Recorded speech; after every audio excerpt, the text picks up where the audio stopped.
Ed, you want to dance?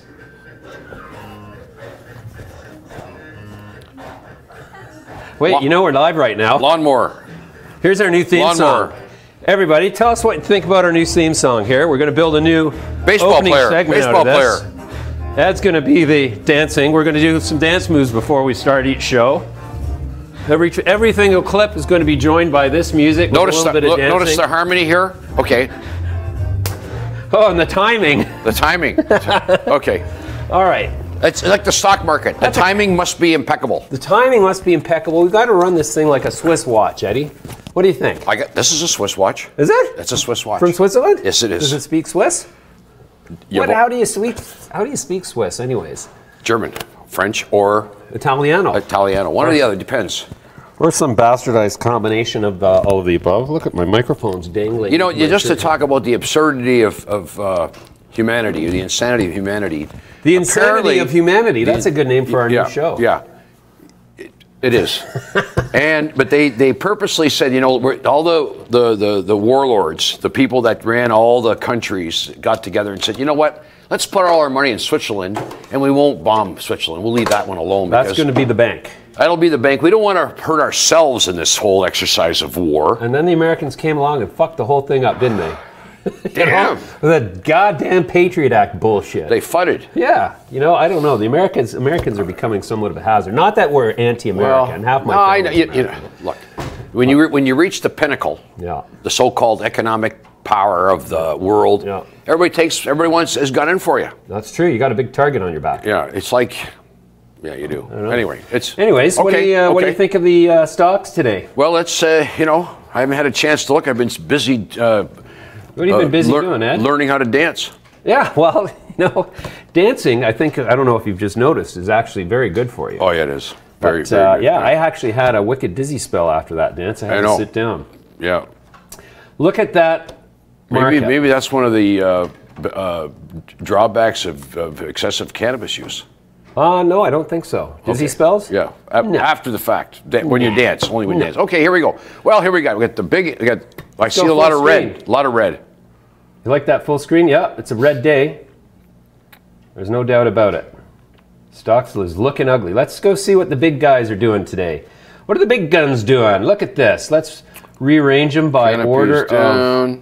Kronos lost the most today among the large caps, down 3.32%, 26 cents. Down to 757. Boy, that's been quite the slide for Kronos. What's going on there? Wow. Let's take a look at this. Whoa, that's your basic Muskoka fever chart. Yeah, you know, you got this trend line here. It's broke, and then we got this over here, but yeah, that's fugly. Maybe it's time to go on holidays. Is it the long weekend? Well, it's August. It's Friday. 3 o'clock. Market's open for one more hour, and then it's it's the long weekend. Ed, what you got planned for the long weekend? A little bit of golf. Golf, R&R.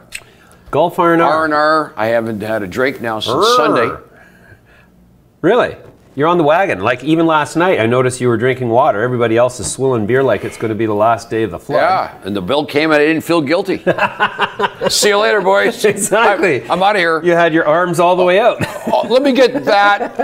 Let me get that napkin over there. I'll take that. Sorry, I just had water. Let me the hell out of here. Yeah.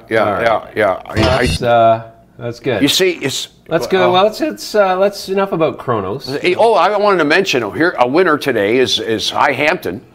We discussed it yesterday in length, and looks like somebody's been heeding our comments about the fact they just made an acquisition of. Oh, look at that! Whoa! Up 11.54%. Nice action. Nice action. 6 cents. There you go. A solid 6 Boy, cents. you see about 1 million shares. Well, you probably couldn't buy 1 million shares at that price. No, you take the stock to $1.50 if you probably bought take it to shares. 60 cents. 60 cents.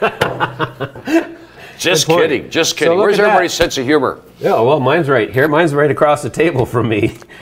Okay, look at the one-day chart here now, Ed. Is this telling us that Monday is going to open up nicely, or is it telling us that it's going to be a flat open, or is it nondescript? You know, it's one of those. It's very difficult to talk about things when you only have a little bit of information. Like, well, you might pick a bad day, but I would say, you know, is that the whole picture there? Well, let's take a look at some of the other large caps that everybody's hanging on to. iAnthus? Aurora's down 1%. Organigram's backing off here. Look at this. Well, Organigram had a good day yesterday, so looks like there's some money coming off the table. And what's the ranking here? By market cap? Yeah, I guess. No. I believe, this is by market cap. Wow. So MedMen is at the bottom of the list. Look at 405. Let's pull up MedMen's chart. I'm afraid to do this. These guys are coming to town in August, and I'm going to meet with them. But boy, they're taking it on the chin hard. Yeah, you know what? I got to say, if this we get a breach here of this action in here, because it came public, you know, and then went down here, and everybody went, and they ran it up nicely. I don't know who they are. Those mysterious nays. Yeah, and so look, and then nice action here, but then failing again. Another red. You don't like to see the new high and then closing low that day, and then drifting, and we're getting dangerously close to that $4 level. You break that level. Well, it's 405. Well, we should look at the market book, but we don't want to. No, we don't want to do that. Yeah, no, that'll just make us feel ill before the weekend. Well, we're going to have a nice week. We got a nice few days coming here. Yeah. So, are you going to drink this weekend, Ed? That's a big question. That's the big unknown question. Really? Yeah. Well, if you're going to be in London. I'm going to be in London. Yeah. Yeah. London, England? No, sir. London, Ontario. Yes, sir. Boy. Do people recognize you on the street in London, Ontario and say, hey, that's that Ed guy from that show? Yeah, not yet. Not yet. Not yet. A guy on my street did that to me yesterday. He did, eh? Yeah, he comes up to Alan and says, hey, isn't your partner James? And Alan says, yeah, he's right there. He says, oh, yeah, you're that internet sensation, he says. I was like, pardon? Me? Little old me? Better to be an internet sensation than just a sensation. Well, to be sensational is to be. I don't know. It could be that could be negative or positive, couldn't it? To be sensational. Well, so, yeah, it could be if you're all hat and no horses, then. Yeah. What's the expression? Tall hat, no cattle. Yeah, all hat, no cattle. All hat, no cattle. Who's all hat, no cattle that we know? I guess we shouldn't. Yeah, you don't want to be. We don't want to go there. We don't want to put dragging people into the muck down here with us. Anyways, let's look at what happened on the CSE But it's today. okay to be all hat, tall hat, no bull. And the no bull. Look at iAnthus back to $7 a share. Look at this thing. Wow. I know. 1 million shares traded today. This thing's going to be, I think, one of the big winners in the U.S. space. Between iAnthus, Canal Royalty, Canex, Liberty Health, and High Hampton, these are my 5 favorite U.S. plays. And this is the category of is iAnthus in the big cap category? iAnthus is, let's see, $347 million market cap. So nope, they're in the small cap. They're in the between. Okay, well look. But up 3.1% on a day when mostly red in the indexes. Yeah, somebody must think they got something going on there. Yeah. You know, the ones I would really be worried about are the ones that, like the smaller ones that are, like, say, trading right now 20 to 30% of their highs.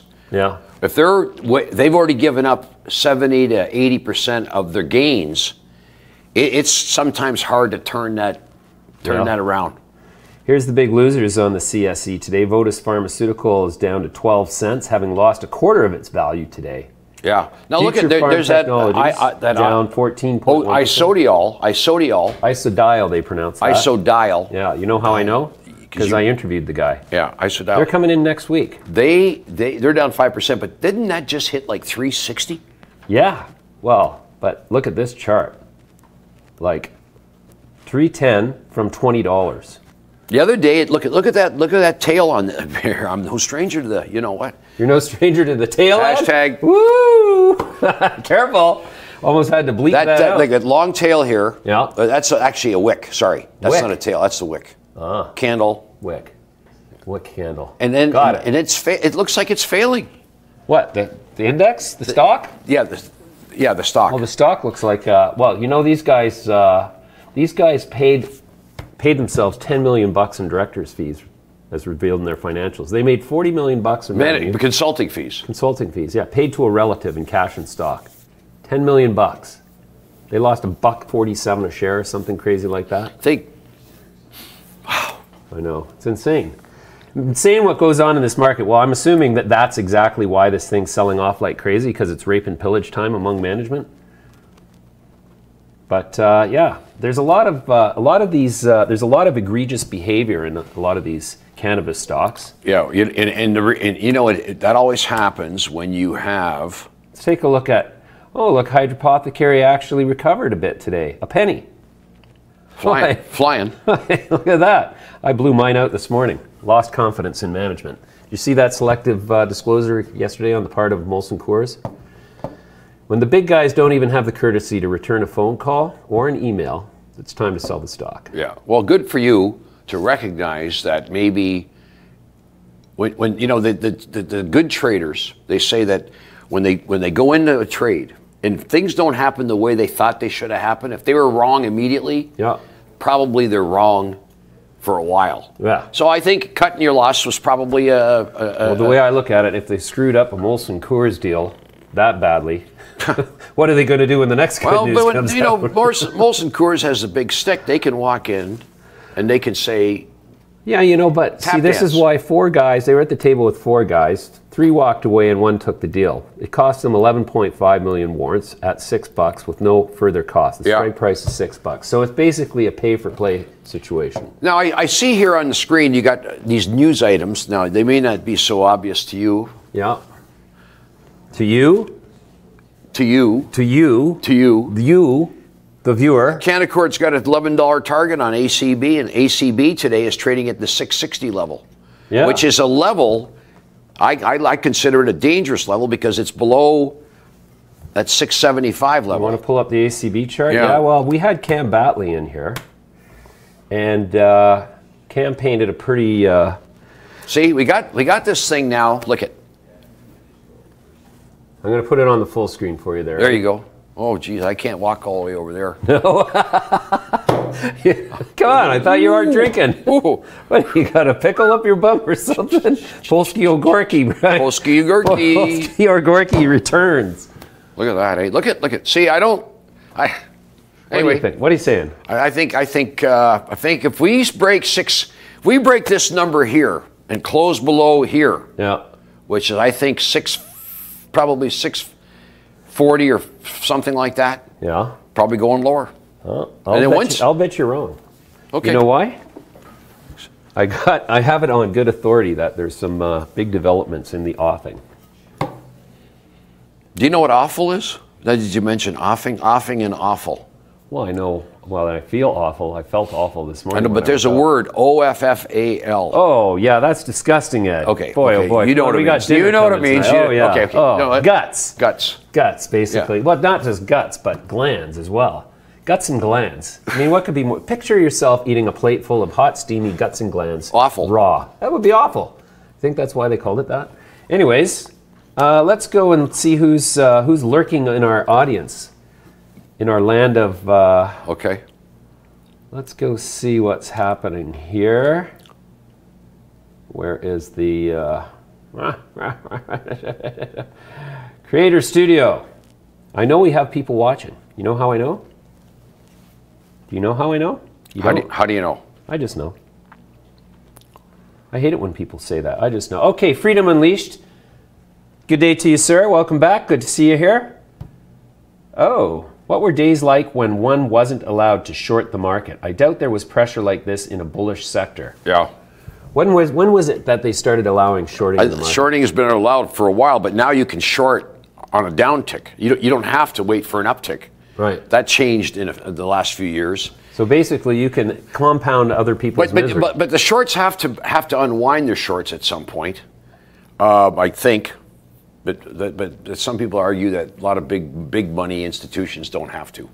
Right. So if you ask me, it's all a scam. I'll tell you one thing though: when it starts to rally, the shorts get nervous and they cause it to rally higher. We have a S. Saney as asking, when is Doug Ford expected to make the announcement for privatization? To which I would say, that is not something that he can unilaterally do. He's going to have to get a lot of support from, you know, from his party. From his athletic supporter. From his ball lifter. From his over-the-shoulder boulder holder. No, over-the-shoulder boulder holder. Justin Marshall. Hey, Justin, how are you? Justin, we have Justin's got some excellent video for us that he's going to share with us today a little later on. Modern Picasso says ACB will go lower. S. Sani also asks if we can talk about CSNX huge. Huge. Speaking of, you know, athletic supports. Well, in my case anyways, Ed. Or, well, maybe Polsky or Gorky yourself, I don't know. Yeah. Huge. Let's pull up the huge chart and stop messing around here. Let's take a look. Now this is Anthony Durkach's latest. Now that was interesting. I saw the way that got pulled off. I saw a hand come out like a monster's hand. And well, that's because huge is trading like a monster. I want to see that again. Can we do that again? Yeah. Okay. Whoa! Boy, we have all kinds of fun things going on in that control room. I'm scared. You're scared, Eddie? I'm scared. Don't worry, I'm here for you. Whoa! It's the monster. Jesus. I want my mommy. Jesus, what's going on? Look, this is scary. 14 cents. Okay, here we go. It's got Muskoka fever. So we had a bad candle here. We had a bad day here. We got into new short-term territory. Yeah. And then we had a green candle, but there's the big wick. Yeah, the big what? I've always had trouble pronouncing my D's. We're trying to keep this clean. Big wick. Yeah. And then another red can. I don't know. I'll tell you. So let's see. August 2nd, yesterday, these guys announced Dr. Razi Bokhari as a new director. Dr. Bokhari currently serves as chairman and CEO of PCL, a global diagnostic provider of addiction screening and opioid prescription medication monitoring. That sounds interesting. Yeah. Looks like the market really doesn't I think there's a lot of, you know. That's worth a penny to the downside, says the market. But 1.5 million shares traded. You know, this was. Remember, it was trading. Yeah, how many? Traded for a couple of weeks on you know, record volumes. But actually, the record volume thing, you know, that's come on. If you're trading 100 million of a 12 penny stock, I mean, that's only by one metric. Anyways, let's not beat up on FSD anymore. They got their own problems. Let's go back to the. Boy, I bet you that guy never asked us to talk about those guys again. Anyways, we're trying to get those guys in for an interview. If anybody knows them, tell them to send the CEO, or even, hey, Anthony, why don't you come on in for an interview? I'd love to talk to you about that. See you make you squirm a bit. Hey, we'll get you on the table with the battle fraud. All right, who else is here? Freedom Unleashed, Modern Picasso, ACB will go lower. That's a prediction. Oh, I'm going to bet you're wrong, but Mike Russ, what was the final price per share? If it goes down a penny from here, he's right. When are we going to have a show on blockchain, Nick T is asking. What's blockchain? Well, it depends who you talk to. Some make it out like it's the you know, it's the next coming of the Messiah. And but if you ask me, it's nothing more than the next evolution of spreadsheet software distributed and with some smart features built in. It's no big thing. It's what you do with it that's going to count.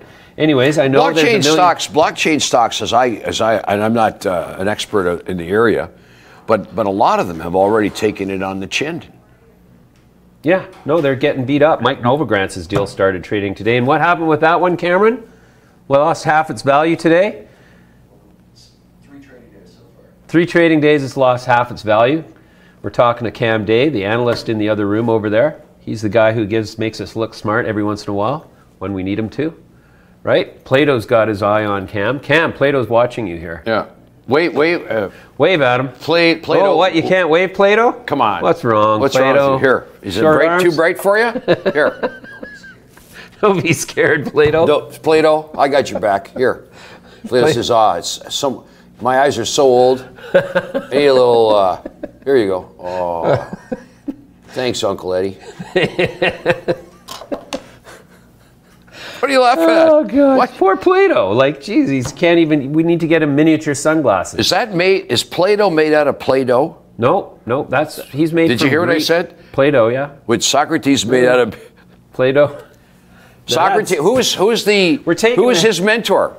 Socrates. And who's the mentor of Socrates? Aristotle. Plato. There you go. SPA. S-P-A. First was Socrates, then Plato, then Aristotle. What the hell? That's your history class today. What the hell are you saying? History. I don't get it. Hey, you know what? I had a good conversation today with John Arbuthnot from Delta 9 Cannabis. Let's take a look.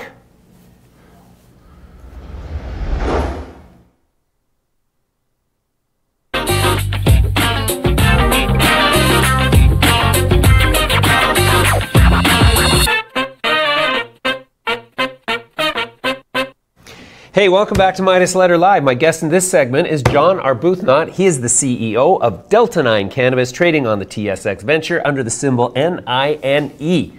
John, welcome to the show. Thank you for having me. Despite many technical difficulties, we've got you live here. I can't believe it.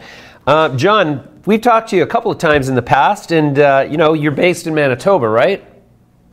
That's correct.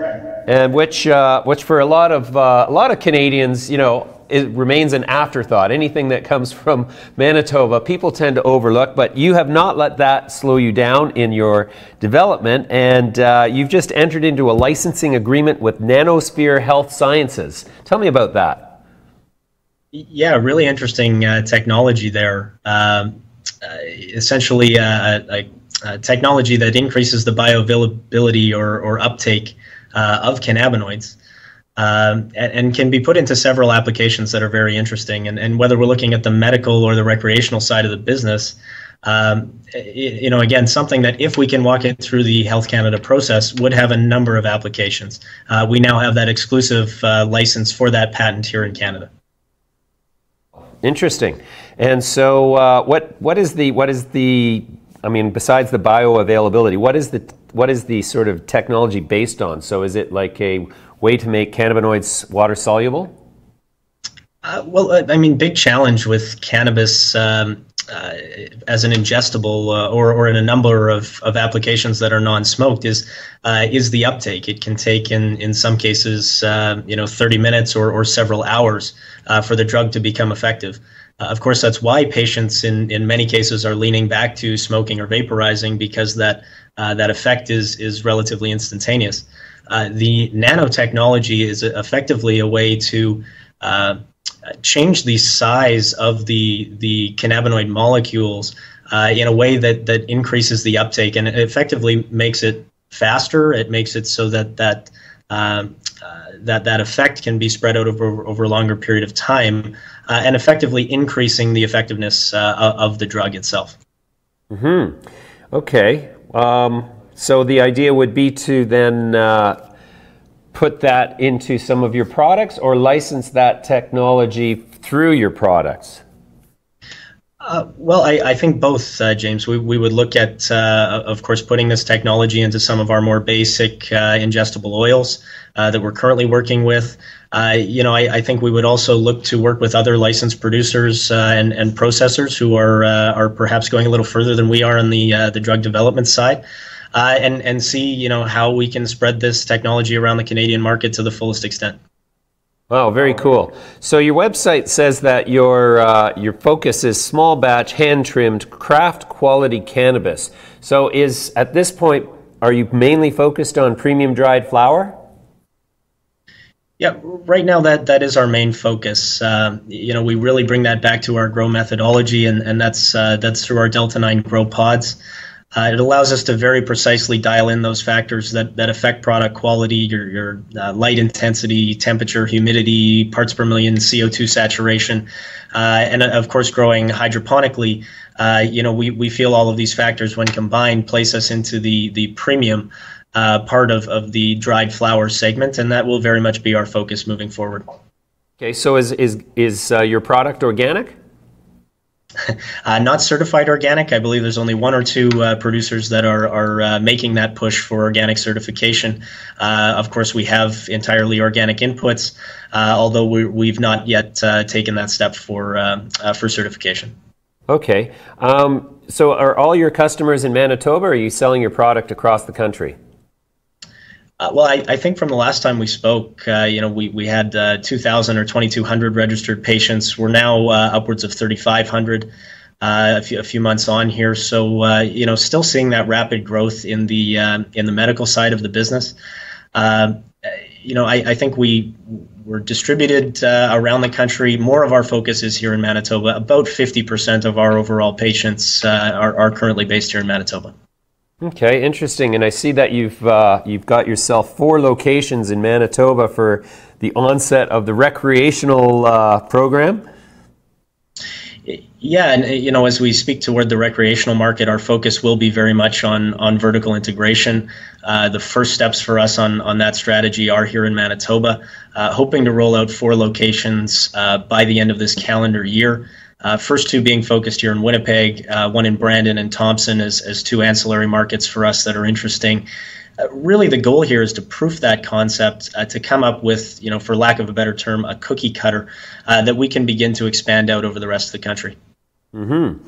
Interesting. So the big announcement July 25th was that you'd achieved a $12 million financing with a Tier 1 bank. Is that a debt instrument? Yeah, so a few different components to that financing. Really the largest component of it would be mortgage-based financing for our previously announced property acquisitions, which allow us to secure our position on our existing site here, about 180,000 square feet of warehouse space and about 47 acres of land that we're looking to acquire as a part of our existing Health Canada facility and also an extension of that. This financing would be very much in connection with that. But to clarify on the announcement, we have come to terms with a Tier 1 charter bank here in Canada.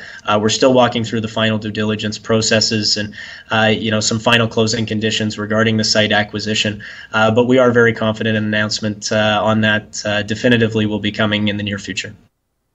Okay, so I guess that's good news for shareholders who aren't going to be diluted by your CapEx requirements.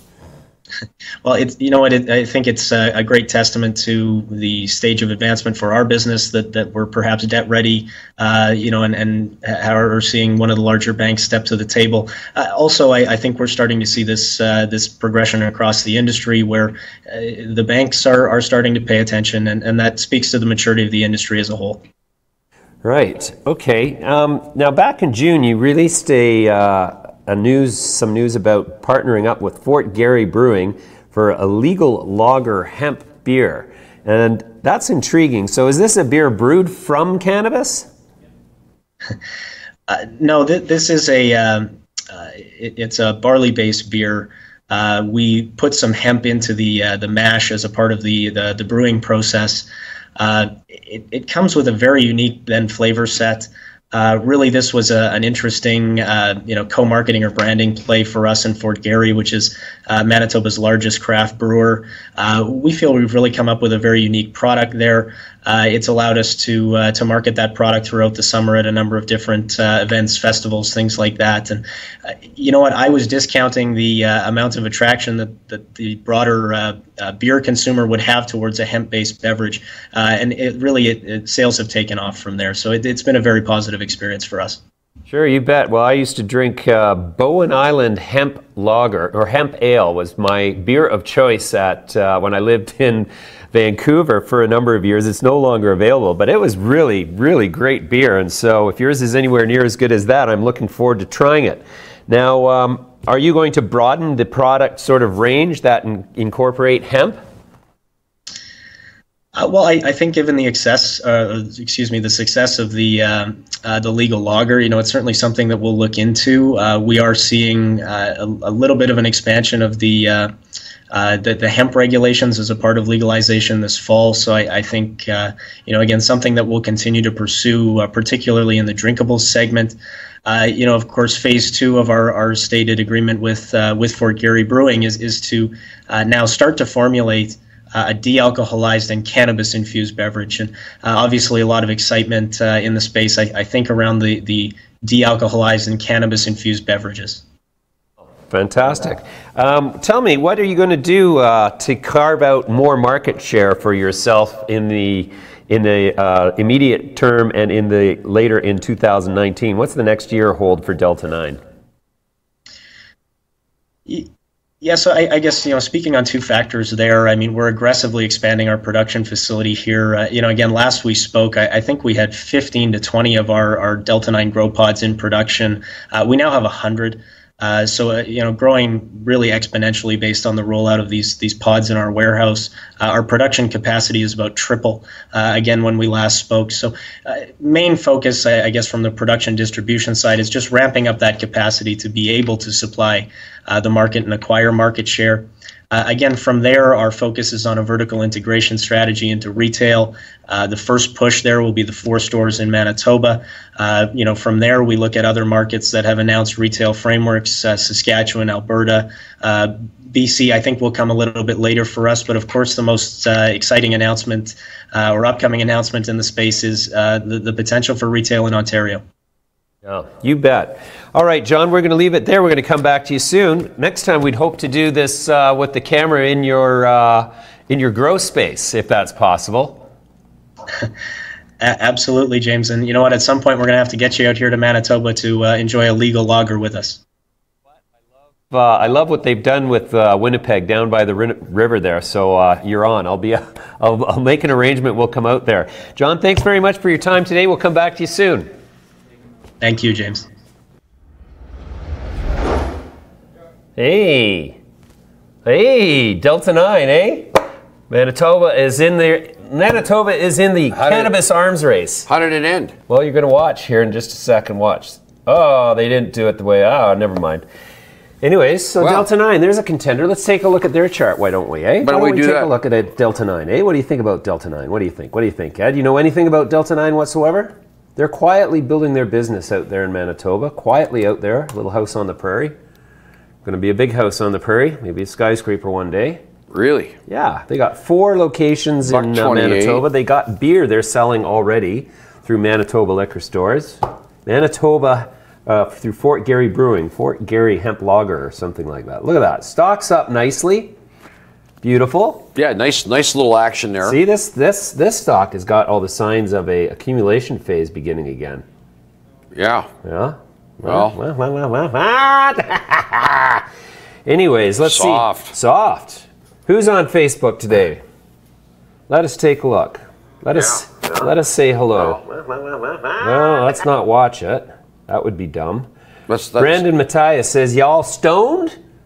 Brandon, we are not stoned today. No.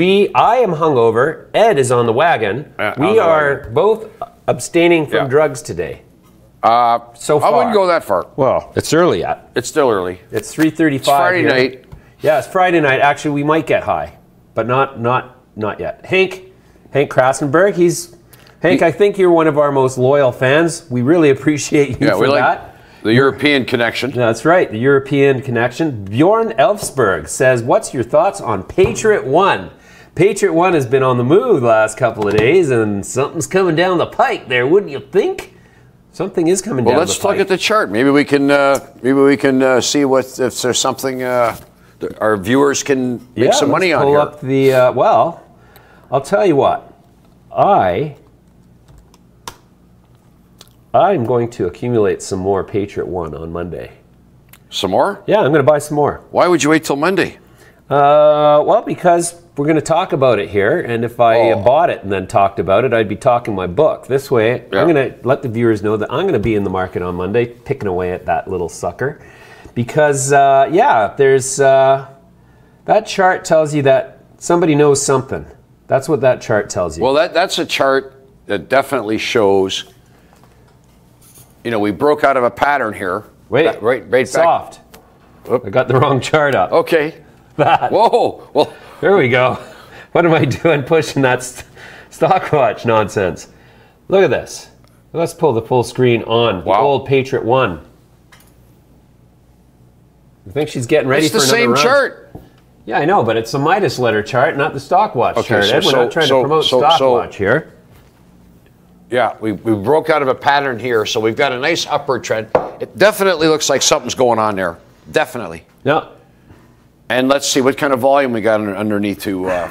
Well, the volume's been rising steadily. I can't pull the volume up because the chart's a little small there. Oh, actually, if I go out of the full screen, yeah, there's a rise in volume there, but it's got all this big volume down here. 1.2 million shares so far traded today. Let's just look underneath to see the market cap. I want to see what the 193 million, just about 200 million bucks. Wow. Yeah, I would say Patriot One's coming back into play. It's been a quiet few months for them. They've been sticking to their knitting, and yeah, I'd be looking for a press release on that in the next week.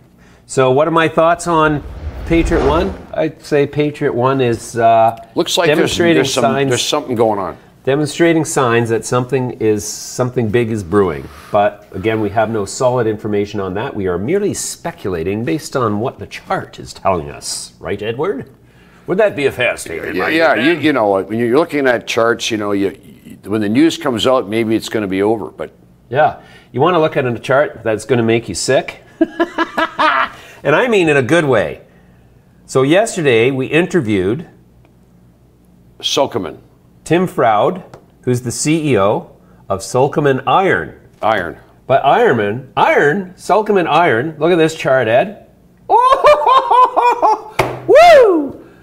Now, full disclosure, I bought about 250,000 shares of this today, so I'm long this stock. I'm talking my book. That's right, I'm talking my book. Just talking. Right. Walking and talking. Right. They intercepted 11 meters, 44 grams per ton. Out in Newfoundland. Yeah. Out in Newfoundland. Yeah.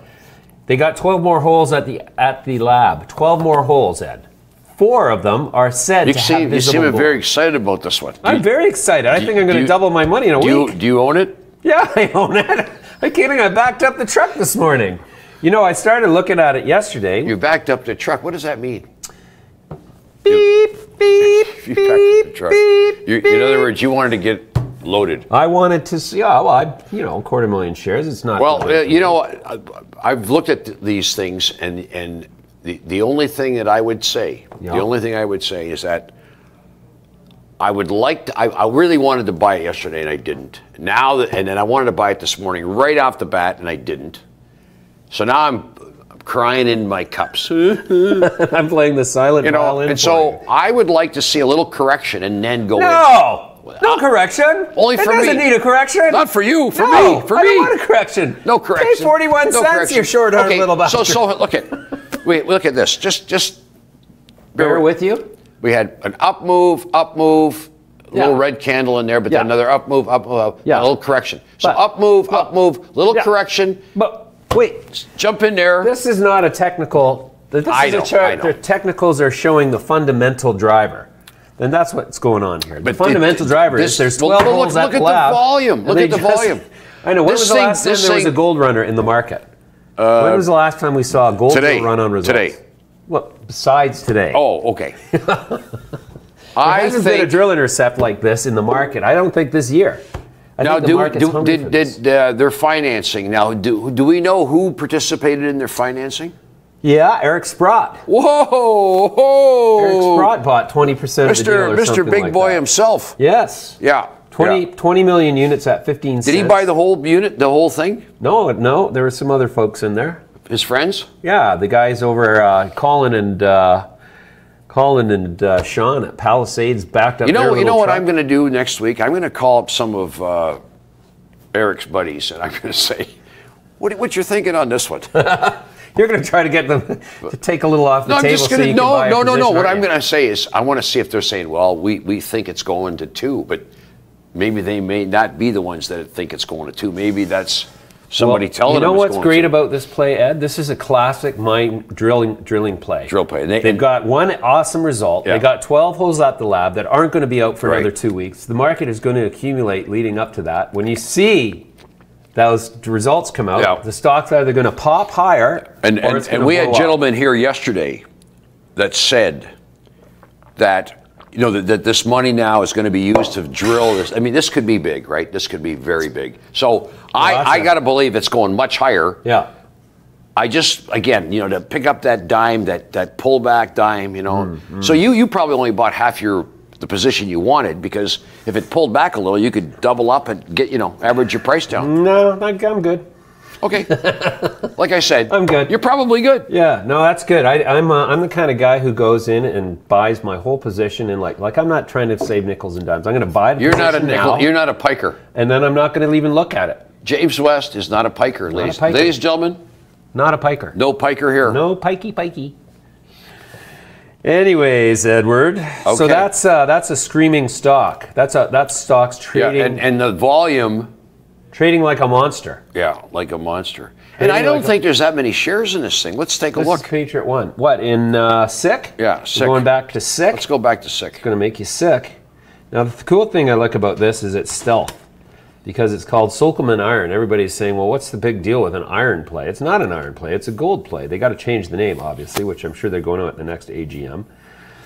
So let's see. There's 24 million shares out, but that's before they issued 3 million, or they raised $3 million at 15 cents a unit. So what does it say there? How many shares? It's 24 million. Now, so how can a stock with 24 million shares? There's a lot more than that out. Shares out, it says 60. Oh, yeah, sorry. Oh, 24 market cap. $24 million You're market thinking it's a buck already. You're thinking, how much am I going to make if it goes to a buck? I'm already You're buying way it. ahead of yourself. I know. Here, I know. Plato, I'm sorry. Plato. I'm sorry, Give him Plato. the stink eye, Plato. Give him the stink eye. No! Ah! Plato, turn around. No, Boy, that Plato, thing's creeping me out. I'm your friend. We're gonna have to You look at me.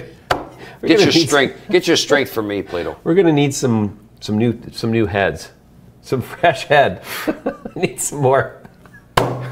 Okay, that's disgusting. Hello, head. That's disgusting. Okay, so let's see. Oh, we're back to play. That's not what I wanted to see. What I wanted to do was go back to Facebook.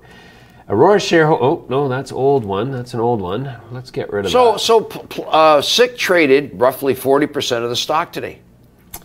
That is correct. So there's a lot of back and forth. There's a lot of traders that are, playing the finger game.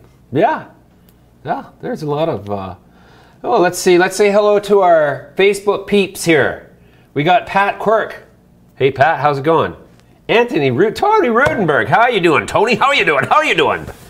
Scott Tepper. I remember. Tony and I go way back. Hater's a guy who covers. He's an analyst over in Belgium. He covers Patriot One. What do you think about that, Hater? Big things happening behind the scenes there, you think? Tim Woods. Oh, Tim, we're gonna get you on the show now that we know you're watching. You're coming on here, buddy. You're coming on here. Hey, wasn't I supposed to be in some deal with you? What happened to that? Did I drop the ball? Did you drop the ball? Who dropped the ball? Somebody dropped the ball. Hate it when somebody drops the goddamn ball. Short-armed little. Oh, Jason, that's Jennifer Mason Haas saying short-armed little. And she's laughing. Short-armed little. Get it? Yeah, I know. Not picking up the tab. Picking up the tab. Chris Little Barley's here. Barley-based beer. Earth-shattering. Yeah, well, that wasn't it? Joanne Clark says hello. Hello, Joanne. Brandon Matthias, y'all stoned. Oh yeah, we already went through that. What were we saying? Yeah, we're not stoned right now. Krassenberg from the Netherlands, not Germany, Hank. Sorry, it's the Netherlands Hank is from, not Germany, Ed. Get it right, will ya? Well, what the hell? Yeah. Like, where do you get your information? You. Me? Was it me? Damn. Okay. Magnus Holtham. Pat 1 is on the move. Yes, any thoughts? We just covered that. Chris Little. Ed, you could use a little extra starch in your collar today. Right. Yes. Okay. Yes, Chris Little is correct. It's dressed down Friday. Casual Friday, as they say in Canada. Yeah, casual Friday. Let's go over to Facebook and YouTube. See who's on YouTube. Whoa, we got everybody on YouTube. Did you delete the video from yesterday? We always unpublish the video from the live segment once it's done, and then we cut it up into little segments, and then we redistribute it through our website at a later date. And the reason we do that is because if you want to watch Midas Letter RAW. You have to do it live. You can't do it. You can't watch it later. You got to be here. You can't go on there and find it? No. Come on. No. No wonder my friends say you can't find anything. Exactly. No, you want to watch a show? This is it. This is all you get. It's not like something you can just download and watch later. This isn't some like bingeable Netflix event. This is like here today, gone tomorrow. That's it. That's it. Wow. All right. IBM and Microsoft are heavily involved in what? Nick T. Oh, okay. Everybody over on YouTube is talking blockchain. GLXY, yep. Well, you guys, by blockchain, I don't mean cryptocurrency. I mean the underlying tech with companies who have actual software integrating the blockchain. You in any blockchain deals, Eddie? Nope. None. None. Not one. Not a single one. I was in one called Crypto Buyer. Went completely south. They lost their banking license. They lost their bank accounts in Canada. Complete write-off, 100%. Yeah. Oh, we still got the stock, but it's going nowhere. I recently did make an investment in a company. Yes. I guess I can disclose that, right? Well, yeah. Talk your book. Come on, Ed. People want to know what you're buying. Okay, why so you bought it. well, it's maybe a bit early, okay, but I'd rather be early than late. Yes. And we've mentioned it a couple times at least. We talked about the chart. Maybe we put the chart up. Which one is that? Ticker is XRO. XRO. Oh. Yeah. I participated in the private placement. Yeah. XRO. You know, that's interesting. Now, that's a deal that is going on by the same guys. Never mind, we won't go there. We're not going to throw sand in your face. Okay, so we got the chart up, and volume's light, so, but anyway. That's a nice looking chart, though. It looks like it's trying, I'm sort of led to believe that there's going to be some events. How much stock you got in this, Eddie? Not like 100,000 shares. What'd you buy it at? I bought it in the placement. Oh, did you? Yeah. So you're still on hold? Oh, yeah. When's the 4 months plus a day? 3.5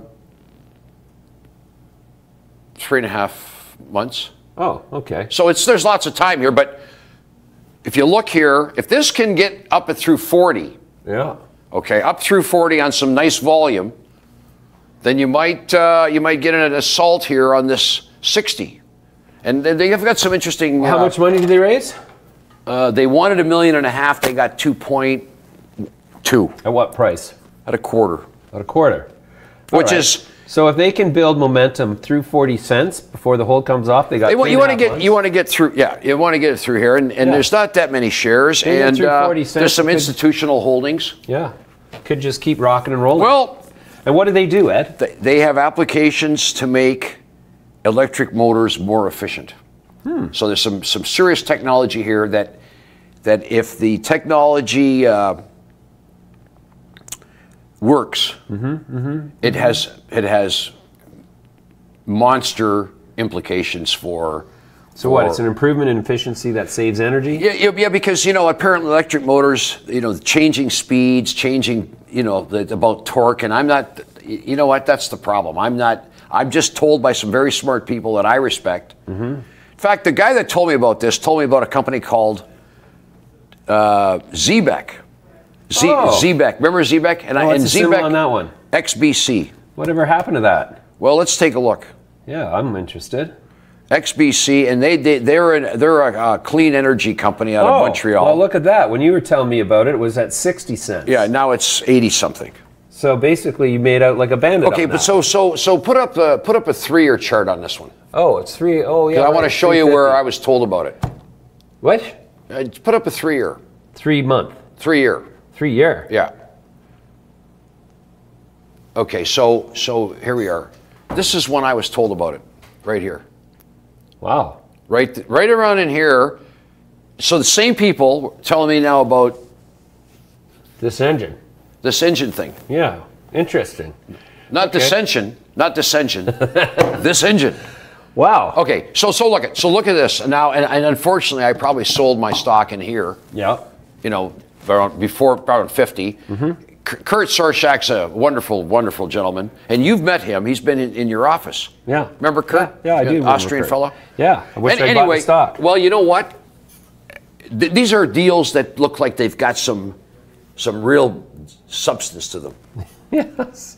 Boy, the whole Anyway. the whole chat board over on YouTube is just a buzz with all about Patriot One. It's something must be afoot. I tell you, I think that stock's a buy. It looks. We discussed it. It I'm looks gonna buy like it. it's I'm good gonna on buy the some chart. on Monday. Yeah. I'm gonna be in the market on Monday, competing with all the people. Even though it's a holiday, you're going to figure a way to get there on Monday and buy it. How are you going to do that? I'm going to be in there like a dirty shirt. On Monday? Yeah, I'm going to buy it in the United States. Oh, you know what? I almost would have backed up the truck on in Germany. It's a Germans. You know that there's a good little arbitrage you can do. If you know that stock's going to rock and roll, you buy it in Germany. Yeah. And you load it up. And you sell it in the afternoon in Canada and the US, and boom, there's a day trade for you. Wow. Yeah.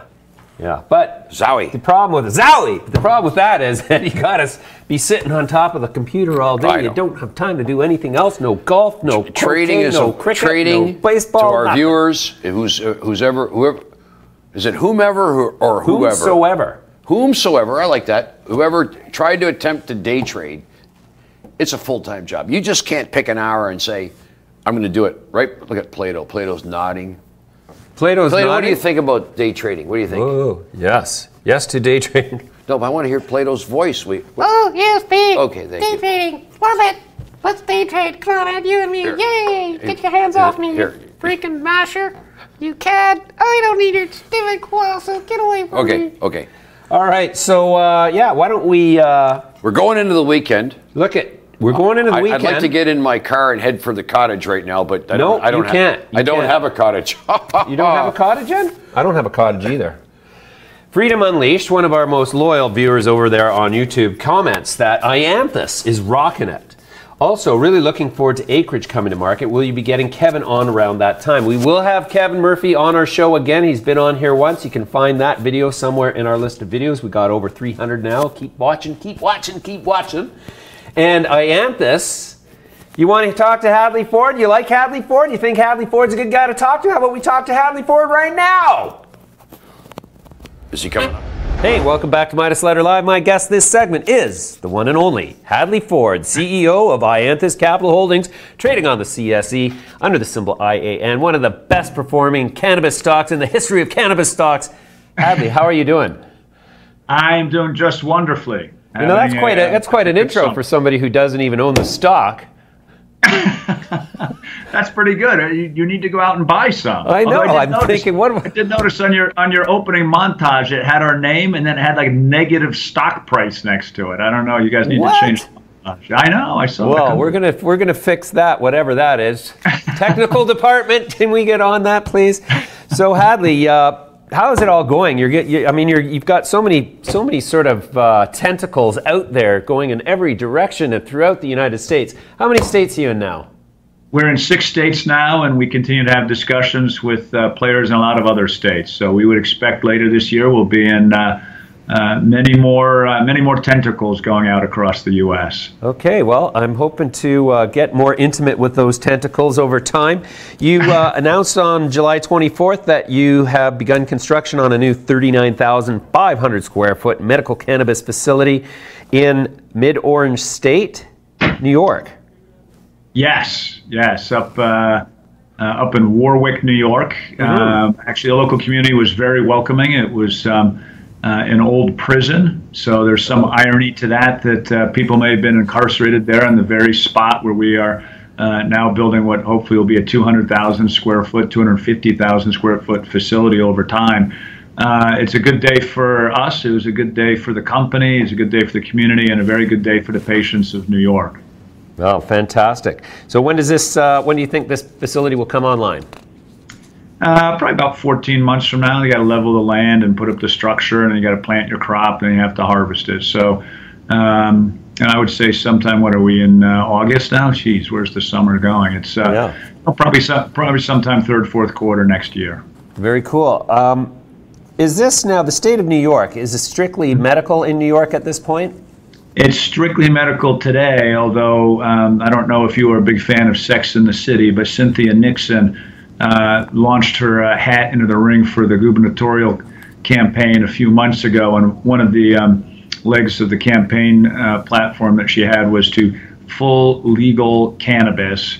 Cuomo, politician that he is, didn't want to get outflanked to the left, and he embraced that as well. So they're putting together commissions, they're studying it, they're looking at it, and then we're also helped that in the state of New Jersey, Governor Murphy is all for a full rec program. And I'll tell you right now, the first time someone gets on the PATH train, gets off in Secaucus, pays a bunch of tax dollars to Governor Murphy and gets back on the PATH train to Penn Station, before that train pulls into the station, New York will be full rec. Wow, that's good news. So it should be good news. Yeah, you bet. So Hadley, from where you sit, what's the timeline looking like until federal deprohibition in the United States?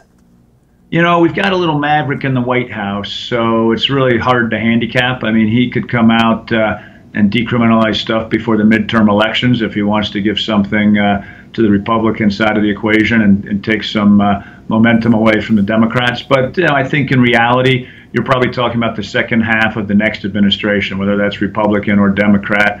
I don't think you know, politics bubble up slowly. I don't think anyone sort of in the White House is going to want to fall on the sword anytime soon.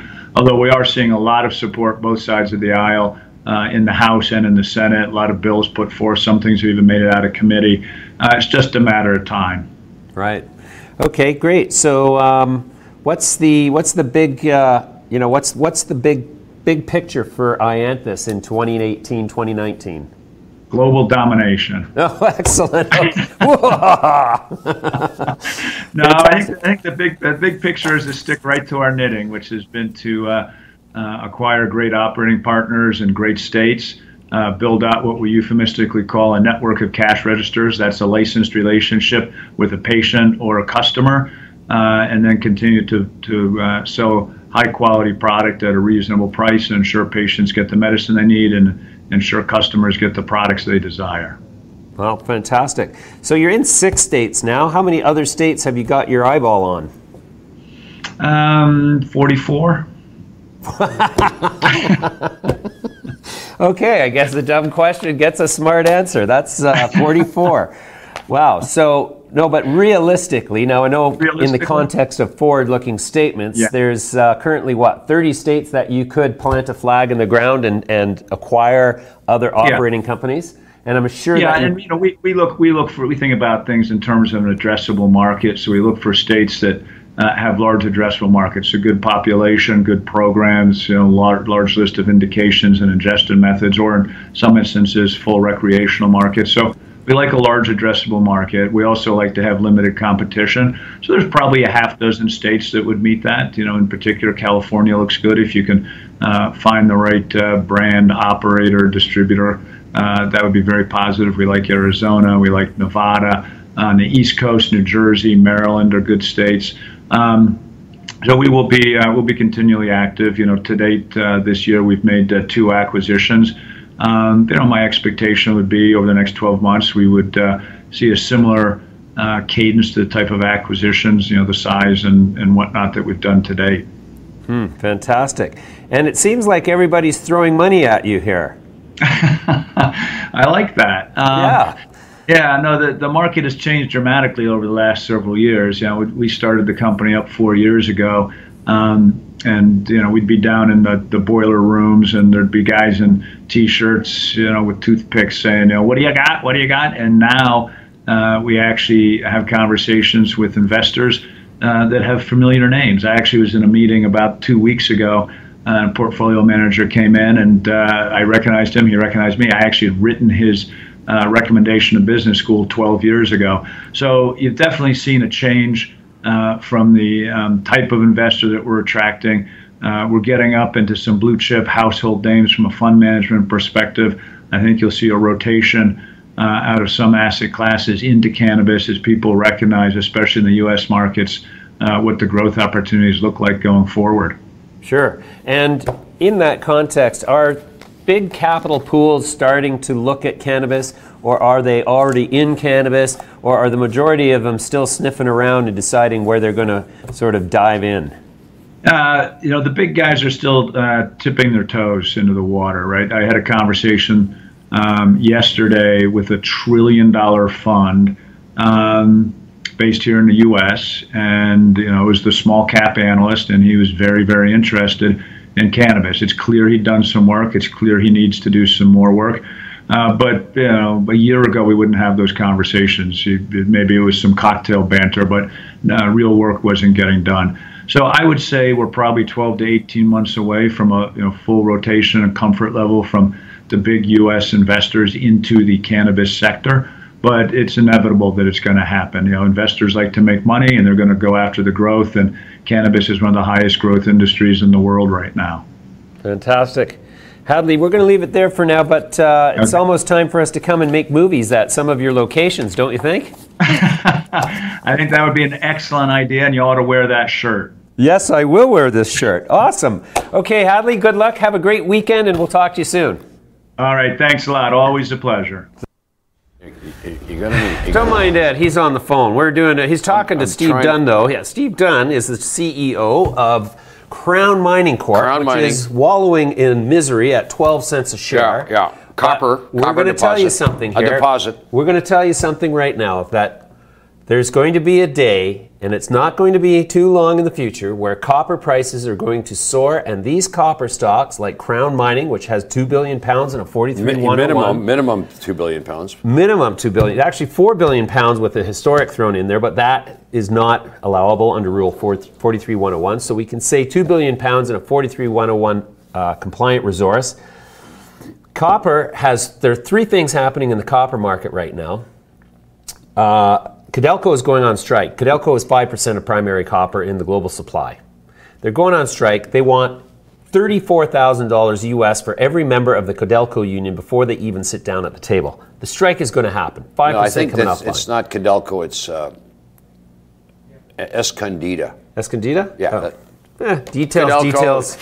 Somebody. 5% of the world's supply is about to go on strike. He just took the wind out of myself. Boy, do I know what I'm talking about? No, apparently he doesn't. He just makes it up. Well, that's why we help each other. We help each other. It's harmony. There's no I in harmony.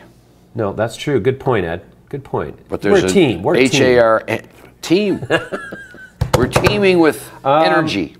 Also, First Quantum has a mine that's in a strike position. There's three of them, I think. And there's a third mine that has a strike going on. I think there's a little bit of a cabal there where the strikers have gotten together and said, hey, let's shut down the copper production. So you know what to do with all your money that you're making in cannabis out there is you make sure you diversify into the metals, because I'll tell you, the way there's a convergence of things happening in the world geopolitically that, it could get ugly in a heartbeat. Everything will sell off, and the only game in town when that happens is commodities, because everybody runs to not a parent, like everybody calls the US dollar the safe haven, but that's going to be the cause of the problem. So this time it's not going to be a safe haven. There's not going to be enough gold to go around, so it's going to be all the commodities, all the metals are going to get a lift when the levee breaks. And let me tell you, the levee is going to break.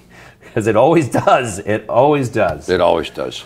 So just when you get compliant. So yeah, I've got paltry 35,000 shares of that Crown Mining. How much you got? I got over 1 million. You got over 1 million? Well. Wow, that's a nice position. Yeah, it's a nice position that's eroding. But I'm looking at this as a long term. Yeah, exactly. You got to have. And copper's moved from 2 to 3 1/4. It was 3 1/4, and now it's 2.75. Yeah. You know what? We probably need 350 copper for the copper plays to. Yeah, you got to have staying power. You got to have staying power. You know what Warren Buffett said? What did Warren Buffett say? The market is a device whereby patient people take money from the impatient people. Well, I like that. That's very good. Yeah. The other one I heard was from this one broker who said, I'm going to take your money and my experience, and I'm going to turn it into my money and your experience. Yeah. Basically. I've heard that so many times I don't even laugh anymore. You're a former broker, right? Yeah. Yeah, you've got. Or how about this one? You're talking to a client and he's asking you for information. You say to him, sir, don't ask me for any more information on this matter. I've already told you more than I know. I think that's hilarious. Or could you speak? Listen very carefully, because I promise I'd never repeat this. Oh, that's just like there's a couple of promotional. There's a couple of pearls of wisdom there for the little dainties, for the novice, the tyro traders, the tyro. There's a word for you, tyro. Tyro traders. All right, we're getting more people asking us for thoughts on Patriot One. We've already gone there today, but we'll pick that one up again. You know what? The market's over. It looks like it's definitely broken out of a pattern. Yeah. Pattern going back, if I recall from the chart, 3 months. Let's go look at the chart. Let's go pull up that chart again. And it closed near its highs. I would like to see it close closer to its highs today. Let's pull up the chart on Patriot One. What do we got? Well, that's looking good. Yeah, it definitely. $1.73, up 5% almost today on 1.3 million shares. There's no news. Yeah. No news to justify that big jump. So that tells you that somebody is buying the mystery. And if the mystery is good enough, they will not sell the history. And this has got the kind of strength that I think that's something really big. Anyways, we have no solid information. I got an update through a third party. Somebody had a conversation with Martin Cronin. He graciously answered the phone while on vacation. The upshot of the conversation as related to me was that Martin's very excited. They're on track for all of their targets, and he really couldn't talk very much because there's obviously big things coming. So, yeah, the rumor mill is hot. Was he particularly mum? Well, it was described to me he was very upbeat, very excited, but he was on vacation, and so he wasn't really planning to take an investor call. But Martin's a very sweet guy. Like, he picks up the call and he's like, oh, well, he's like, I'm going to talk to him. I've got him now, and he's taken the time. He's a really, really honest and warm-hearted individual. I really like Martin. Is he a real? I always get real and really. Is it a real good time, or is it a really good time?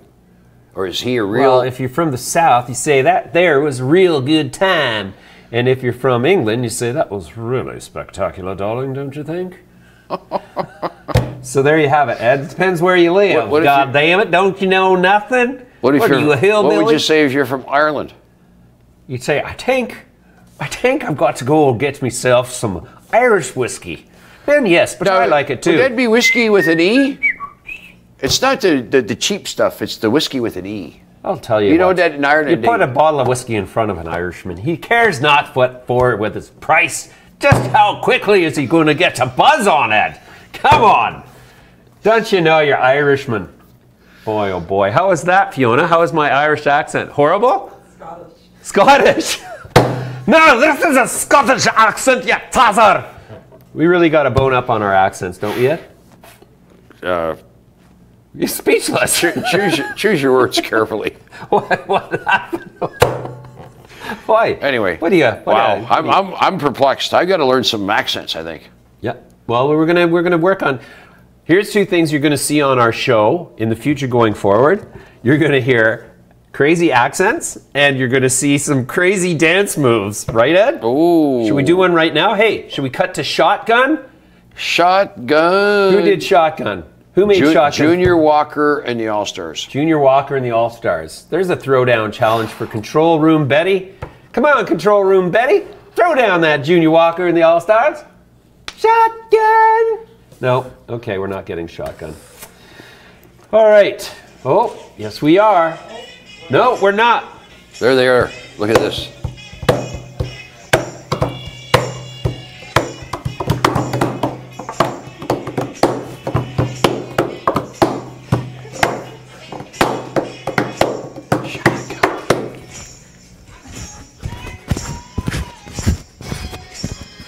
Are we live? No, I don't think so. We're watching that. Oh, we are? Oh, okay. There was. Okay. Shotgun. Oh boy, singing voice is off today. You will not hear singing because it just won't. Yeah. There's going to be no karaoke around here. Will there be? Will we do karaoke ever? Hey, you know what?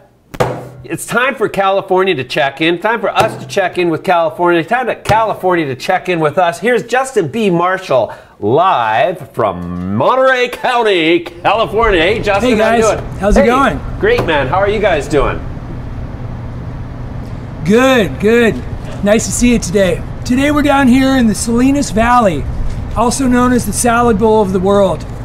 About 80% of the nation's vegetables and produce come out of this little valley here, and that's why it's known as the salad bowl of the world. But I think that's soon to change, as cannabis is becoming the #1 cash crop, and it's said that within 5 years, it will be the #1 cash crop coming out of the Salinas Valley. So today I'm standing with the industry leaders of this area. Today we have Samson. Samson's a master grower. We have Mike. Mike is an entrepreneur and heading up this operation with Jeff and Freya. And we're also with our good friend, John DeFloria from Big Sur Canada Botanicals. So we're here in this facility, LCG. LCG is the leader, and I want to introduce you to what's happening here in California. James, Ed, guys, let's go on a little tour of this facility. Samson, why don't you show us some of these beautiful strains you have? I've heard about your Samson #3 being one of the most popular and highly sought after strains in the world. And I know you have a lot of other amazing things going on here, Candylands and Kushes. So would you mind giving us a little tour of this amazing facility? Yeah, let's go for it. Let's Great. What do we have here? This is in about week 3.5, going on 4 at the end of the week. This is an SFVOG. Oh, nice. Right now, the market's really pointing towards gas, obviously. I'm like a fruit guy. Yes. I like the fruits the most. To me, they just have nose, and it's what I like to smoke. Moving on, we have like some other kind of cool exclusive genetics. This is a Hawaiian haze. And it's kind of from these boys from Kauai, brother, who I know I've grown up with. I surfed my whole life, so I spent a lot of time in Kauai. It's like a purple punch crossed with an old Hawaiian landrace, like a Maui in a way. Super terpy, super crystally. The extract on it's pretty insane. We're talking like 17% is what we're getting. As for like the facility-wise, we're pulling peak season. We're doing about 38 to 41 grams per square foot, so that means each one of these bays we're pulling around 530 units out of, which is really good right now. What's going on in this bay over here? So we're set up on a forever flower method, so we're staggering each bay by about a week, and so we're always kind of just always having product turn through. So financially it makes more sense because you're not waiting for these 2-month periods of big harvest. So you're able to harvest perpetually every week? Perpetually every week. Wow, which nice. keeps my job pretty insanity, but it's working right now. Yeah. This is one of my cookies. It's a West Coast cookies. So this is another Candyland cross that I did. And that is really, it's like a East Coast sour cross with an original Girl Scout cookies. When are you going to harvest this? This is about 2.5 weeks out. Great. So Great. I like to cut a little bit early for bag appeal. Kind of keeps it limey and green in there. Wow, what's this beautiful? I mean, these are 7-foot plants. What's going on These here? are some big chunkers. These are a Kim 91. So a lot of the old guys, we all know this one because it's like a 32%er. Oh, cool. And wow, it's been around forever. I used to grow this up north when I was just paying for art school to go to school. So how long until harvest on this one? This whole bay will come down in about 2.5 weeks. Great. Then we're moving on. We got more just gas. This is like an Alien OG. Alien OG. This is Gabby. This is one of my strains. It's God's Breath crossed with the cookies. It's really gassy, kind of like a fruity gas. And this is like an exclusive. So I have a company called Samson Genetics, and I just launched it. So I have about 220 strains, and then I also do breeding mostly. So a lot of these strains we have in here are just exclusive. No one else has them. By doing that, you can kind of corner the market and kind of drive your prices up. If you have a like E40 drop, a Samson in there or Squirt in there. Well, I heard you're going to be growing for Mike Tyson. Yeah, that's the word. He's picking up a couple exclusives for Tyson Ranch, and we're working on that contract now. Let me ask you something. Do you, as an organic grower, I also am an organic grower, we just recently added nematodes to our plants. You're doing that here as well, I hear. Yeah, quite a bit. I mean, honestly, on this commercial scale, it's really financially it's hard to push a complete organic program. So what I do is I kind of balance the line between synthetics and organics. So with nematodes, with teas, I keep my soil biology up, but yet I can still get the growth and the production out of a synthetic. So. Well, I would love to know what's in your teas to grow, 8-foot plants. Yeah. Let me ask you another question here. You do a home brew. Do you make this for, obviously you must make quite a large amount of it. That's very interesting. And the terpene profile in here. James, Ed, I wish you could smell this place. It's tasty. Heavenly. Yeah. Heavenly. Come see it. Come see it. Come check it out. Let's head on to the next bay and meet up with the fellas.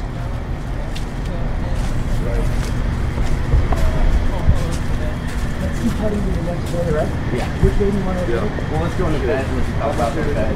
About what I'm doing veg line-wise. So moving into these next bays, this is like our post-production, post-flower, or pre-flower. So like this line right here is all pheno hunting. It's all seed stock. So all these are my genetics. No one else has them. So what we do is we crack them from seed, take a few cuts of them, then flower them out, see what they're going to produce, weight, terpene profile, what their extract amount's going to be, et cetera, et cetera. So the way we're running right now is we just have a couple CFL bulbs to keep them in their photo period, and then these guys will all flip them tomorrow. So they'll go straight into flower tomorrow. And then moving forward, you can see what we're at in week 2 of flower. Yeah, this is the style of mine. Nice. So this guy was flipped about a week and a half ago, and so it is just starting to show signs of tightening up. So what I do is I kind of flush them out with a tea, and then I start setting the bloom mix onto them. And that's kind of our program. So these will finish out about here. We're in peak season, so everything likes to stretch a little bit, and I enjoy that. It brings our numbers up, and yeah. Wow. Yeah, it's a good facility. Great. Information on exchange genetics for the market, and so now we get to sell out. We're back here with Freya, Mike, and Jeff. And we've taken a tour of the facility. Now we want to get down to the business aspect of things. These entrepreneurs have a beautiful business plan for the future, and I think all of our listeners want to know. Jeff, why don't you kind of give us a vision of the future as you're building brands, as you're establishing yourself as a leader in California, and you're clearly doing that with your genetics and these beautiful plants that you're growing. And the size of your facility is quite impressive, but I know you have a much larger facility next door and a couple other ones opening up in the future. I know that Salinas Valley is the center of agriculture for California, so everybody's got their eye on you. This must be quite the honor. Yeah, it is. It's been quite the road to this. Mike and I started this a few years ago, and most of these greenhouses are built for ornamentals or flowers, so none of them are really built for cannabis. So, putting in the depth systems and getting your facility right, moving forward on our new facility, it'll be from the ground up. So it's going to be just for cannabis. Concrete floors, nursery, the spacing you need, the light depths from the beginning, everything built for the future. But not only that, you have proper drying and curing space with production room, processing. So on my side, for the new project, which is Kansas City Kings, it'll be almost the same size flower space. Well, actually the exact same size square foot as this, but it'll have an extra 12,000 square feet of nursery space. Great. So, which is great because Mike started a manufacturing company. Tell us about that, Mike. Yeah. So, as Jeff kind of stated, we started this about 16 months ago. And this facility is retrofitted, obviously, from a late 80s flower house. What it provided was a good proof of concept for us as operators in the industry, right? We came in, we got it done, we operated profitably, and our shareholders got distributions on time, right? So what did that do? That propped us up in a situation where we can grow to the size we want to be. So as Jeff stated, we're going to build the flower house from scratch, and it's going to be more in line with where we think the industry is going from a regulatory standpoint, where We think there's going to be more medical restrictions and stuff like that, so that's why we're going concrete floors, washable surfaces, et cetera, sealed infrastructure. And then onto my manufacturing plant that we just started. That's right up the street here in Monterey County. You know, Monterey County's been great to us. They've kind of provided the pathway to licensure, and they really embraced the industry. You know, one of the first counties to embrace the industry in California, right? And that's why you're able to walk through 60,000 continuous square feet on one APN, because they embrace it. They made it stackable licenses here, and it's very conducive to doing very large scale operations. But getting into the manufacturing, the realm, that's a no-brainer. I have a supply chain management background, so that's kind of what I live and breathe, is manufacturing, distribution, supply chain. And like I said, we built it up the street, 50,000 square feet. The capacity of that facility will be up around 100,000 pounds of biomass a day. We're planning on going into THC products as well as CBD and industrial hemp products. That brings up an interesting point. I heard yesterday that there's a question if industrial hemp CBD is even going to be allowed in California anymore. Yeah, that news came out. So what that basically says is, as of right today, you cannot sell consumables to the public containing CBD derived from industrial hemp. Right. That's the reason they did it is simply because there's not an oversight committee to look at it. Okay, they're going to figure it out. They're going to implement it. Because it's funny that, you know, you can have federally compliant industrial hemp, right, where you can interstate, I don't want to say traffic, but you can interstate commerce it from state to state. Over state lines. Right, right. Yeah. But not this but product. not sell it as a consumable. However, federally illegal pot is able to be sold on the shelves as a consumable. Right. So it's simply an administrative function. They're going to figure it out. Of course. You know, they'll put a committee in place, but that really doesn't affect me as a manufacturer. Right. Of course. Well, this is very interesting. A couple other questions I had for you guys is, as you're able to go mostly organic here and use beneficial nematodes and these homebrew teas, and you're able to get your plants up to 11 feet tall, am I correct in saying that you're able to bring your cost of production to nearly $1 a gram? Absolutely. Honestly, we're below $1 a gram. Oh my gosh, that's such amazing. Our cost of goods sold is right now at about $387 a pound. That's incredible. Yeah. That's incredible. Well, I'm sure our friends in Canada will love to hear that too. You know, as you see the vision of the future, and as I'm sure you guys are very in tune to what's going on in California, as brands are being built and the Coca-Colas of cannabis are being formed, there's a lot of things happening, and I know you guys are a big part of that. Would you please give me an idea of where you see the cannabis industry heading in the next little while here in California? And as far as Canna City Kings and your company, and how you fit in, and how you are, as leaders, going to be setting the standards for all the other companies in California? Well, I see a lot of stuff moving into the oils. Ah, of course, because oils. Flower has a shelf life of 6 weeks. Oil has a shelf life of 20 years. So the great thing with Mike opening up the manufacturing is, if it does roll over to where flower is obsolete, you can process all of this and turn it into oil. So your profits really don't change.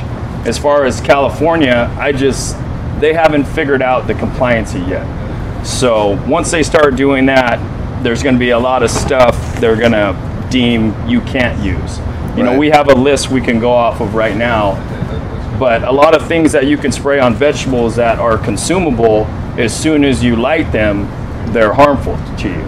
That's why you can't use a lot of the... So from a high level, basically what's going to happen in California is, as enforcement regulations increases and they catch up to what's going on here, you know, capacity is going to shrink because people aren't going to be able to keep up.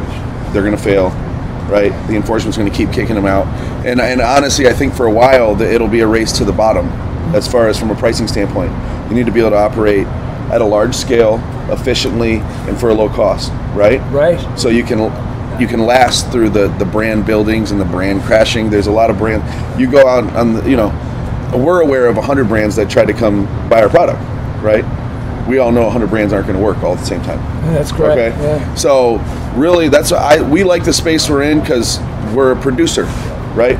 We're able to produce a lot for a low cost, it will last through any, you know, brand wars or compliance issues. That's why we take the time to do the organic teas and you know, the sulfur burning. And it's real easy to spray something nasty on it, but you know, you get best practice in place now. We work through it. We last. We're there. That's right. We're a producer for a long time. And that's another big part of the industry will be marketing and branding. Well, you know, it's like Freya, our attorney, I think of it and she tells me if we can do it or not. You know, so it's great because we just got into branding and marketing. Right. We haven't even had, I mean, have we even had any brand yet at all? Nothing. Everything's been white label. Right. So it's new and it's interesting. It's never a dull moment. Like, we learn new stuff about the plants every day. I mean, our master grower Sam, like, constantly it's evolving. Right. Everybody's getting into it. These big ag companies, there's going to be new systems, new implements. I mean, it's constantly changing. Right, so right. It's really interesting. And as far as marketing and branding and labeling, I mean, it'd be great if we got a catchy label or a brand that everybody likes. Right. And it might not necessarily be because your product's so good. They might like the label. Well, you know, you're absolutely right. And you mentioned something also. Freya, I want to congratulate you on what you've done here. I know we've known each other for almost 30 years, but now that you're the head legal person in California for basically getting these things compliant and getting them put together, that's a huge task, and you've done a wonderful job. I mean, this is a huge responsibility you've taken on as well. And so I must say I'm very proud of what all of you guys are doing. We've grown up together, we've known each other for a long time, and Freya, as we move forward into the world of legal cannabis in Salinas in California, and in the city of Salinas in the county of Monterey, what do you see happening? Could you give us an idea? We've got a lot of interesting stuff happening in Monterey County right now. For example, we have a new pilot program that's just been introduced. So outdoor cultivation was a big hot topic, and a lot of the smaller farmers felt that they were getting pushed out by the big farms because they were not allowed to do outdoor and they couldn't afford these type of facilities. So there's been a lot of lobbying there. Oliver Bates has been a big name in that, attending on the meetings and speaking for the outdoor small growers. Absolutely. And now they've convinced Monterey County to start a pilot program. So that'll go into effect next year. So we'll have some more smaller brands coming out. If I may interrupt you there, Freya, when you talk about the smaller growers, I'm very compassionate for them as well, because a lot of these people have been growing in their families for 4 generations, and then now they've been told in Monterey County that they have to grow under these strict regulations in greenhouses, and that's just not the way it's been done around here. Right. Monterey County has a growing climate that's better than Humboldt County because we don't get the early and late rains. Yes. We don't get that. We get a little morning fog, but we're able to control the humidity. Monterey County is one of the best growing regions in the world. The microclimate is in perfect condition. It is. And so, I'm very proud of you and what you're doing. I'm very thankful for you guys giving us this tour of your beautiful facility. We're going to want to check back with you in a couple of days, see how things are going, and maybe try some of this good stuff. Get it all, buddy. Yeah. Thanks for your time. Thank you so much. Thank you so much. Thanks. Bye, James. Bye, Ed. We look forward to seeing you tomorrow. You bet. Thanks a lot, Justin. That's just incredible. I gotta say, Justin, you're doing an amazing job out there, bringing us all these great growers and everything. And Justin, I'm going to put this out there for you, but if these guys want to raise some money and trade publicly in Canada, we can raise them a ton of dough based on the beautiful setup of their operation. Yeah, they've already got an operation. That's right. And if you're an investor who wants to participate in early stage cannabis deals coming to us from around the world, you better subscribe to Midas Letter, because it's only our subscribers who get to hear about these entry-level opportunities, and that's where the big money's made, in case you're wondering. So Plato, sign up. Plato, if you haven't signed up yet, you're just letting me down. If you don't sign up, Plato, we're going to change your name to Fido. Fido. Fido. Love it. Anyways, hey, I want to thank everybody who's been watching. David here, Sarah B. Boy, that's a tough name. Freedom Unleashed. Always a pleasure to have you here. He's also looking at copper. Carlos Sanchez. What about block strain? We'll do a show on some block stuff next week. What do you think, Ed? Nick T. Patent for recycling lithium batteries to extract. Oh, he's talking about American manganese. Okay, we'll have a look at that company next week. Sorry we didn't get to it. Anyways, Nick T, great to see you. Modern Picasso, thank you for being here. Everybody. Cody Olson, thoughts on Oxley? Buy at its current price of 61 USD? No. It was 78 Canadian. I haven't seen it under 80. I mean, this thing is drifting. Yeah. High no Plains catalyst, drifter. No reason to buy it.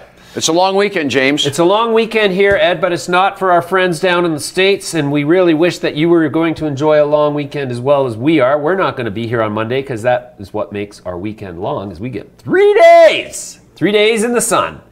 The lazy, hazy days of August are upon us, Ed. We're going to kick back, we're going to smoke a little weed, we're going to drink a little beer, and listen to some rock and roll. So, yeah, if you want to get in on these private placements, these low-priced, early-stage things, please subscribe to the Midas Letter. Please subscribe to our channel, because once we get over 10,000, we're really kicking ass, and we get better search results. What else? Anything else, Ed? Sayonara. Sayonara! Parting words from Special Ed Milewski.